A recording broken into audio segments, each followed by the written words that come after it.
First off, did you know your camera can go from this to this?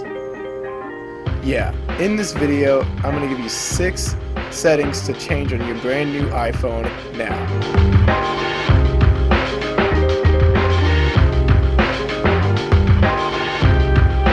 Alright guys, I've recorded this video a few times now, and I think I've finally gotten it the way I wanted it. So first, you're going to tap that settings icon. I'm going to switch over to widescreen for YouTube purposes. I like the 16:9 so you guys can see the whole screen. Alright, so 3 things to make sure of. First off, you want to first tap your name. You're going to go into iCloud, and if you don't have your Apple ID and you make one, it's going to prompt you to do so at this point. But if you already signed into your Apple ID, make sure you click that. Then you're going to click iCloud. You're going to scroll down to iCloud Backup. You're going to make sure you have a backup. This is going to say backup now.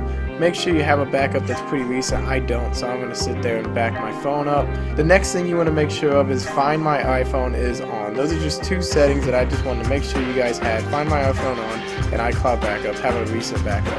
And the last thing, guys, is to make sure you have subscribed. Okay, I'm not going to go into all the settings of the iPhone by any means. I'm not going to break down all the categories and different settings inside this panel here. I'm going to do the things that I know come from factory, and I'm going to change those to make your iPhone better.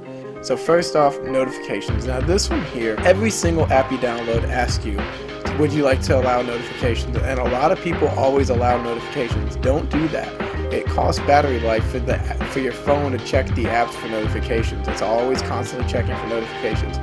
So if you're not needing notifications from the app, make sure you have it off. Like my important stuff like Messenger and messages, yeah, it's on, but I don't need Minecraft to tell me, oh, there's a special going on, or any of that sort, or even Mo's, like those kind of things I just have off. So I suggest you do the same. You can get a few extra percentage out of your battery from just doing this alone. Number 2, the next thing we're going to go into, sounds and haptics. This is something that I do not like personally. You might like it, but nobody really cares how fast you can type, so keep the keyboard clicks off, please. So anyways, yeah, keep those keyboard clicks off. Nobody really cares about how fast you can type. Alright, number 3. So we're going to scroll down to display and brightness. In display and brightness, there is a setting called raise to wake. This comes on automatically. I hate this setting because every time you pull your phone out of your pocket, the screen comes on. Now this necessarily ain't a bad thing, except when you're carrying your phone to run, then it always comes on and you always manage to hit that flashlight, or you manage to hit that camera and take photos that you didn't even know existed. That's what always happens when you have raise to wake on. Next thing we're going to go into, it's in Siri and search, and it's right here. It says listen for Hey Siri. This is another big battery drainer that people don't realize. When you have Hey Siri on, this requires your microphone to always be on inside your iPhone, which costs precious battery life. I bet you could probably save about 5 to 10% battery each charge by just having this off. Next, number 5. You want to come into notifications again. You want to show previews. From the factory, this comes on always. That's what the selected setting is. You want to change this to when unlocked. This is something Amanda taught me, which is really cool.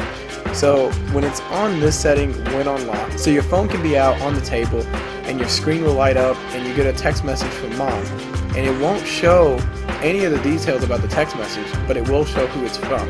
And until you unlock the phone with your Face ID, or by swiping up with your Face ID or a passcode, it won't show the message. So people that are nosy won't see your iMessages or your Messenger notifications or any notification that comes to your phone. They won't see any of the description. They will just see where it's from or who it's from.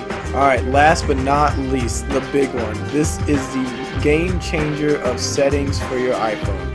First, you got to scroll down the camera, and all these tabs come up about the camera settings. What'd you figure? And first, you're going to want to hit record video. Now the standard setting is 1080 at 30 frames per second, but you're going to want to switch this to 1080 at 60 frames per second. You may be wondering why we wouldn't select 4K at 60 frames per second. Well, I'm going to give you 2 good reasons. One, it takes a ton of storage, okay?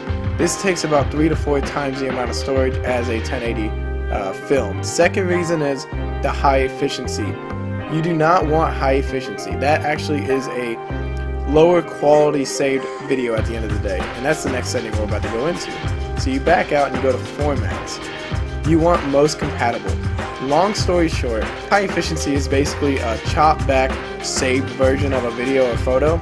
Most compatible is going to try to preserve as much color, as much detail as it can, and that's what you want when you make a quality video. So you want to have most compatible selected. That's going to wrap up my video, guys.